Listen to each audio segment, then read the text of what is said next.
Buenos días, esto es Sistemas Operativos, Gestión de Memoria, y en este vídeo vamos a introducir el modelo abstracto y las definiciones básicas. Vamos a empezar con el modelo abstracto y tenemos que recordar para ello tres conceptos: valor, tamaño y dirección. Lo que vamos a tener es, en memoria, distintas celdas, cada celda se identifica por una dirección, y en esas celdas, a partir de esa posición de memoria, pues se guardan, o bytes o palabras, y esos son unidades que forman la codificación de un valor.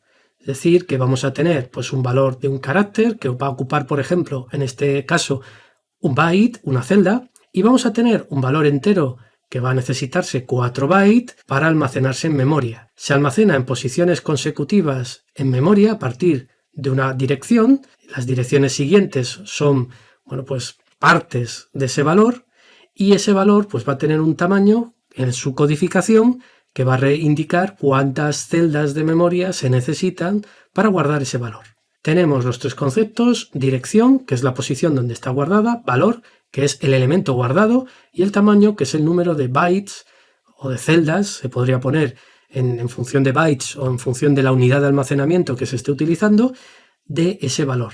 ¿Cómo vamos a utilizar la memoria? Bueno, pues nuestro modelo abstracto tiene una interfaz funcional muy simple.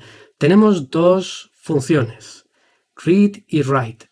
Read nos permite indicar una posición de memoria, una dirección y un tamaño, un número de bytes, y nos va a devolver el valor al guardado a partir de esa posición de memoria. Ese valor está, insisto, codificado en binario, ya sea en complemento 2, y cubo, etcétera, etcétera.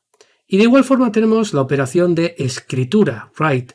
Le vamos a indicar una posición de memoria, el valor que quiero escribir y el tamaño, cuántos bytes. Y a partir de esa posición de memoria se guardará, se almacenará ese valor.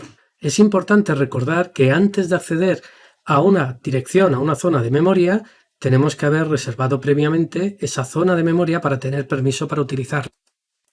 Bien, con ello ya pasamos a las definiciones básicas. Y vamos a empezar por programa, proceso e imagen de un proceso. ¿Qué es un programa? Recordemos, un programa es un conjunto de datos e instrucciones que permiten realizar una tarea o trabajo específico. ¿Cuál es la manifestación donde podemos ver ese programa? Pues lo podemos ver en el fichero ejecutable que guarda los datos y las instrucciones para empezar a ejecutar esa tarea o trabajo específico. Para ejecutar, en el modelo de Boole-Newman, un programa, recordemos que para su ejecución tiene que estar cargado en memoria principal.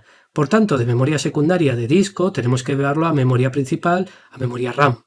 Bien, ¿qué es un proceso? Pues un proceso es un programa en ejecución. Es esa aplicación, ese programa cargado en memoria. Es importante recordar que un mismo programa podría estar ejecutándose varias veces, es decir, que un mismo programa puede dar lugar a tener varios procesos.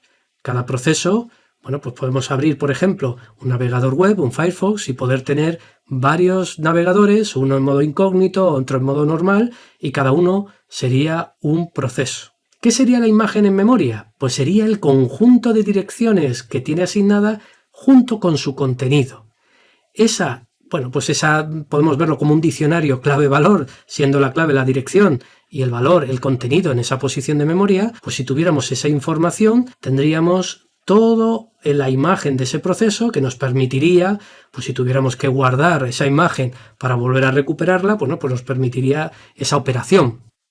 Y de aquí, una vez visto programa, proceso e imagen de un proceso, pasamos al entorno monoprogramado y multiprogramado. Recordemos que el entorno monoprogramado es un entorno que ejecuta como máximo un proceso. Suelen ser sistemas operativos antiguos, en los cuales, como podemos ver, MMS2, DR2, de los 80, de línea de mandatos, en los cuales, en un instante determinado, como mucho, solo está el proceso y el sistema operativo cargado en memoria. Lo habitual que vamos a tener son sistemas multiprogramados, es decir, que tengamos varios procesos en memoria. ¿Cuál es el objetivo de tener varios procesos? Pues recordemos que se busca mejorar la ocupación de la CPU.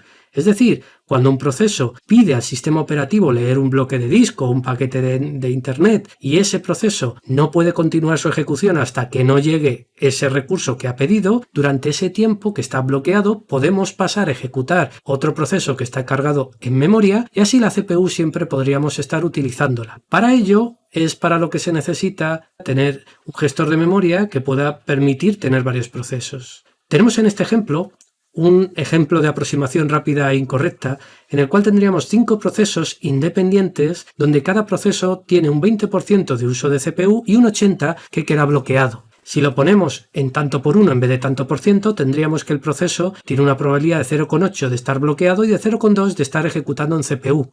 Si queremos utilizar la CPU al 100%, pues daría la sensación que con esos 5 procesos al 20% cada uno de uso de CPU ya tendríamos suficiente. Pero utilizando los conceptos que hemos visto en estadística, la asignatura de estadística y probabilidad, podemos ver que P, si es el tanto por 1 de que un proceso esté bloqueado, P elevado a n es la probabilidad de que n procesos independientes estén bloqueados. Y por tanto 1 menos P elevado a n es la probabilidad de que la CPU no esté ociosa. 1 menos P elevado a n es lo contrario de P elevado a n. Con lo cual tendríamos que con 5 procesos independientes, si sustituimos en la ecuación que la probabilidad de que esté bloqueado es 0,8 y que tengo n igual a 5, tendríamos que 1 menos 0,8 elevado a 5 sería un 67% de uso de CPU. No llega al 100% teniendo 5 procesos. Si sustituimos 10, estaremos cerca del 90% de uso de CPU. Con lo cual podemos ver que no es trivial el número de procesos que se puede precisar en un momento dado tener en memoria para aumentar que la CPU no esté ociosa. Y eso supone que el gestor de memoria tiene la responsabilidad de poder atender a un gran número de procesos. Y con esto terminamos la introducción a el modelo abstracto y las definiciones básicas.